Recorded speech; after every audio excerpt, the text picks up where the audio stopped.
আমাদের জীবনে যেরকম খারাপ সময়টা বলে কয়ে আসে না, তেমন অসুস্থতাও। আসসালামু আলাইকুম, কেমন আছেন সবাই? আজ আমি যাচ্ছি আমার ছেলেকে নিয়ে জয়পুরহাটে।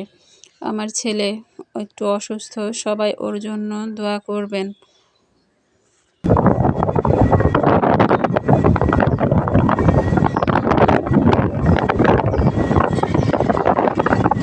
তো আলহামদুলিল্লাহ 40 থেকে 45 মিনিট পর আমরা চলে এসেছি জয়পুরহাটে। আমি যেহেতু সিরিয়াল দিয়ে রেখেছি আগে থেকেই, এই জন্য আমি সেই অনুযায়ী সেই সময়টাতে আমি এসে পড়েছি আলহামদুলিল্লাহ। ডাক্তার যেহেতু বিকেলে বসবে, তার জন্য আমি একাই আসিনি, আমার সাথে আমার জা এসেছে। তো আমার জায়েরও একটু সমস্যা, তো যার জন্য আমার বাড়ি থেকে কেউ আসেনি। তো যাই হোক, আলহামদুলিল্লাহ আমরা দুজনে যদি একসাথে থাকি তো কোনো অসুবিধা হবে না, যেহেতু আমরা অটো রিকশাতে এসেছি। তো ওই রিকশা আমরা রিজার্ভ করে এনেছি। তো ক্লিনিকের ভিতরে চলে এসেছি, এসে রিসিপশনে জিজ্ঞাসা করলাম যে আমরা যে ডাক্তারের সিরিয়াল দিয়েছি সেই ডাক্তার কি এখন বসেছেন। তো রিসিপশনের লোকজনেরা বলছে যে আপু এখনও আসেনি, তো আপনারা দোতলায় চলে যান, দোতলায় ডাক্তার বসবে। তো আমরা চলে যাচ্ছি দোতলার দিকে।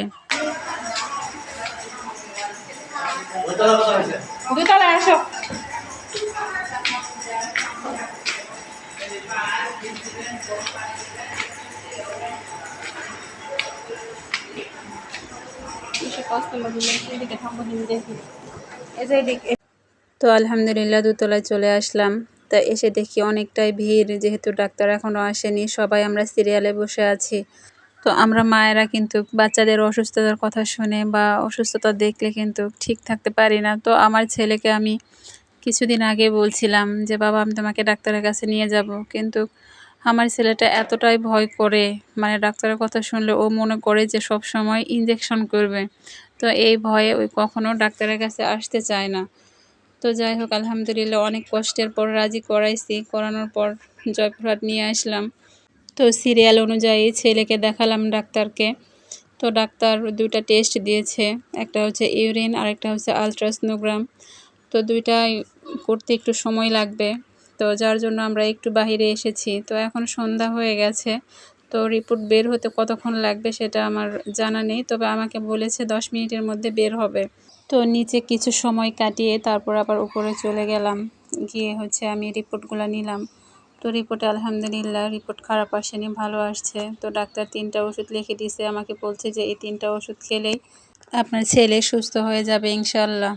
তো এই কথা শুনে আল্লাহর রহমতে আমার মনের ভিতরে একটা শান্তি চলে আসছে আলহামদুলিল্লাহ, যে আমার ছেলেটা সুস্থ আছে। তো আল্লাহ পাক আমাদের সবাইকে যেন সুস্থতার নেয়ামত দান করেন, আর সকল বাবা মার সন্তানদেরকেও যেন আল্লাহ পাক সবসময় ভালো রাখেন। তো সবাই ভালো থাকবেন, সুস্থ থাকবেন, আর আমার ছেলের জন্য একটু দোয়া করবেন। তো আজ এই পর্যন্তই, ভালো থাকবেন সবাই, দেখা হবে আগামী কোনো ভিডিওতে।